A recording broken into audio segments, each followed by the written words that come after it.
Hey guys, আমি Swarnanga and welcome to the new episode of my channel. তো এখন আমি ভিডিওতে স্ত্রী টু সিনেমার ট্রেলার নিয়ে কথা বলবো, মানে ট্রেলার নিয়ে রিভিউ করব। তো প্রথমে বলে রাখি কাস্ট এবং ক্রিউয়ের ক্রিউয়ের যে ব্যাপারগুলো পুরোটা আছে সেটা নিয়ে। তো স্ত্রী সিনেমাটা 2018 সালে এসেছিল। তারপর থেকে সিনেমাটা যখন মানে হলে চলেছিল তখন প্রচুর মানুষ দেখেছিল, প্রশংসা করেছিল। পরে ওটিটিতে আসার পরেও প্রচুর মানুষের মধ্যে কিন্তু প্রশংসা পেয়েছিল সিনেমাটা। পরে যখন অ্যানাউন্সমেন্ট হয় যে সিকুয়েল আসবে এবং তারপরে যখন সবাই জানতে পারে যে এটা ম্যাডক ফিল্মস, মানে যে প্রোডাকশন হাউসের এই সিনেমাটা, তারা একটা হরর কমেডি ইউনিভার্স ভাবছে, সেই ইউনিভার্সের অন্তর্গত হবে। এবং তারপরে পরপর সেই ইউনিভার্সের পরপর আরও দুটো সিনেমা আসার পর এটা 4 নম্বর সিনেমা যখন আসে, সেটা প্রচণ্ড রকম একটা হাইপ তৈরি করে। এবং প্রত্যেকটা ক্যারেক্টার তারা যেভাবে এস্টাবলিশ করেছে এই পর্যন্ত স্ত্রীতে এসে, যেভাবে তারা কাজকর্ম করবে সেগুলো সম্পর্কে বিভিন্ন থিওরির মাধ্যমে মানুষের মধ্যে কিন্তু প্রচুর হাইপ বেড়ে যায়। তো সিনেমাটা নিয়ে মানুষ তো প্রচণ্ড এক্সাইটেড। অবশ্যই টিজার আসার পরেও মানুষের মধ্যে প্রচুর কথা হয়েছে এবং গান থেকে শুরু করে প্রত্যেকটা জিনিস নিয়ে কিন্তু খুব দারুণভাবে মানুষের মধ্যে আরও দেখার বেশি উত্তেজনা বেড়েছে এবং প্রচুর কিছু মানুষের মধ্যে উন্মাদনা রয়েছে সিনেমাটা দেখার জন্য।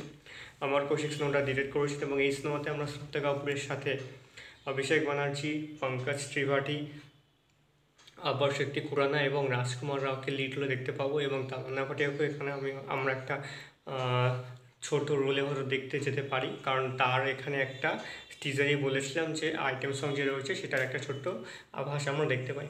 তো ট্রেলারটা কেমন হলো? তো বেসিক্যালি ট্রেলারটা বলতে গেলে আমার দারুণ লেগেছে। দারুণ মানে সত্যি একদম পারফেক্ট একটা ট্রেলার তারা কাট করেছে। খুব দারুণভাবে তারা এডিট করেছে এবং প্রত্যেকটা জিনিস যেভাবে জুড়েছে ট্রেলারটার মধ্যে, সেটা দেখতে কিন্তু দারুণ লাগে। ভিএফএক্সের কাছে যদি কথা আমি বলি তাহলে বলবো এটা যথেষ্ট যথেষ্ট ভালো। আমরা ভেরিয়াটা দেখেছিলাম, স্ত্রীটা দেখেছিলাম এবং মঞ্জিয়াটা দেখেছিলাম। ম্যাডক ফিল্মস কী সুন্দরভাবে তারা ভিএফএক্সের কাজটা করে এবং এই সিনেমারও তারা খুব সুন্দরভাবে ভিএফএক্সের প্রত্যেকটা জিনিস দারুণভাবে করেছে। ট্রেলার থেকে যেটুকু বুঝলাম সেটার মধ্যে, সিনেমাটা দেখলে বোঝা যাবে যে পুরোটা পারফেক্ট নাকি একটু ক্ষুদো রয়েছে।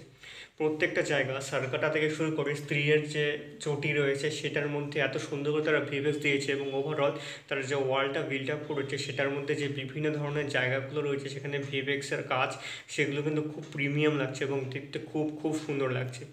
শ্রদ্ধা কাপুরকে স্ত্রীর রোলে এখানে অল্পটুকু সময় আমরা দেখতে পাচ্ছি, সেই জায়গাটা কিন্তু তাকে দেখতে খুব মিষ্টি লাগছে এবং তার ক্যারেক্টারটা তো খুব সুন্দরভাবে এখানে দেখানো হবে, সেটা তো স্পষ্ট। তার সঙ্গে এই চারজনের যে একটা গ্রুপ, পঙ্কজ ত্রিপাঠী, অভিষেক ব্যানার্জি, আবার শক্তি খুরানা এবং রাজকুমার রাও, প্রত্যেকটার সঙ্গে তাদের যে বন্ডিং, তাদের যে হিলারিয়াস মোমেন্টগুলো, তাদের যে বিভিন্ন রকমের যে অংশগুলো সেখানে দেখানো হয়েছে অল্প করে ট্রেলারের মধ্যে, সেটা কিন্তু যথেষ্ট হিলারিয়াস ব্যাপার এবং সেগুলো দেখতে খুব ভালো লাগছে। তো ট্রেলার থেকে আমরা এটুকু গল্প আঁচ করতে পারি যেখানে সার্কাটার সঙ্গে স্ত্রীর একটা বড় সড়ো ব্যাটেল হতে যাচ্ছে এবং তার সঙ্গে আমরা ক্যামিও তো নিঃসন্দেহে দেখতে পারি। এবং এই ক্যামিওগুলো কার থেকে রয়েছে তার মধ্যে একটা তো নিঃসন্দেহে ভেরিয়ে আছেই, কারণ আমরা ভেরিয়া সিনেমার শেষে যেটা দেখতে পাই সেইখানকার সঙ্গে এখানে তো স্পষ্টভাবে জুড়ে বোঝাই যাচ্ছে। তবে মুঞ্চা সিনেমাটা এখানে তার সঙ্গে জুড়ে থাকবে কিনা সেটা এখন পরের গল্প দেখা যাবে। তবে ভেরিয়া নিঃসন্দেহে থাকতে চলেছে এই সিনেমা। এবং তার সঙ্গে সার্কাটা যে একটা মানে সার্কাটা যে ক্যারেক্টারটা রয়েছে সেটা বড়সড় একটা ভিলেন এই সিনেমার হতে রয়েছে। এবং সার্কাটা সম্ভবত স্ত্রীকে বানিয়েছিল, মানে সার্কাটার জন্য স্ত্রীর মতো আরও অনেকগুলো ক্যারেক্টার তৈরি হয়েছে, এইটুকু ট্রেলারের মধ্যে একটুখানি হলেও আমরা বুঝতে পারি। তো স্ত্রী হচ্ছে 2018 সিনেমার যখন ক্লাইম্যাক্স আসে সিনেমাটা, তখন দেখা যায় যে সে চলে যায়, কিন্তু তারপরে হয়তো অনেক দিন ধরে সে আসেনি, কিন্তু রাজকুমাররা হয়তো তার প্রেমেই পড়ে রয়েছেন। এবং সেই সঙ্গে যখন স্ত্রী আসে তখন দেখা যায় একটা জায়গায় আপ সচ মে আগেই করে রাজকুমাররা লাফাতে আরম্ভ করে, সেই জায়গাটা বেশ দারুণ লাগে দেখতে। রাজকুমার রায়ের 2-3টে জায়গায় বেশ বড় বড় কিছু ডায়লগ রয়েছে, তার মধ্যে একটা জায়গায় যখন স্ত্রী আসে তখন সে অনেক বড় একটা ডায়লগ পরপর বলতে থাকে, সেই জায়গাটা খুব সুন্দর। টিজারের মতো একটা জায়গা ছিল, সেটা দেখতে খুব সুন্দর লাগছে এবং তার বলার ধরনটাও কিন্তু দারুণ লাগছে দেখতে।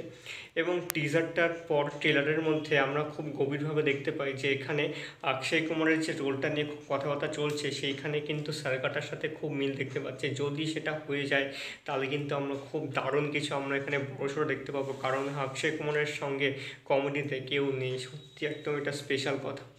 ট্রেলারটার মধ্যে সাউন্ড ডিজাইন, তার মধ্যে যে গানগুলোর কিছু অংশ সেখানে ইউজ করা হয়েছে সেগুলো খুব সুন্দর। পঙ্কজ ত্রিপাঠীর একটা জায়গায় কমেডির সিন এখানে দেখানো হয়েছে, সেটা দেখতে দারুণ লাগছে। ওভারঅল এটার মধ্যে না খুব মিস্ট্রিয়াস একটা থ্রিলিং ব্যাপার, একটা হরর, তার সাথে সুন্দর কমেডি সব কিছুই মেশানো রয়েছে। তো ট্রেলারটা তো খুব খুব সুন্দর। তোমরা যারা ট্রেলারটা দেখেছো তোমাদের কেমন লেগেছে কমেন্ট করে জানিও। আর সিনেমাটা 15ই আগস্ট রিলিজ করে গেছে, খুব দারুণ রকম ব্যবসা করছে। তো তোমরা কারা কারা দেখেছো সিনেমাটা অবশ্যই কমেন্টে জানিও, তোমাদের কেমন লেগেছে অবশ্যই মতামত দিও। আর এই ছিল আজকের ভিডিও, ভালো লেগে থাকলে অবশ্যই চ্যানেলটিকে সাবস্ক্রাইব করতে একদম ভুলবে না।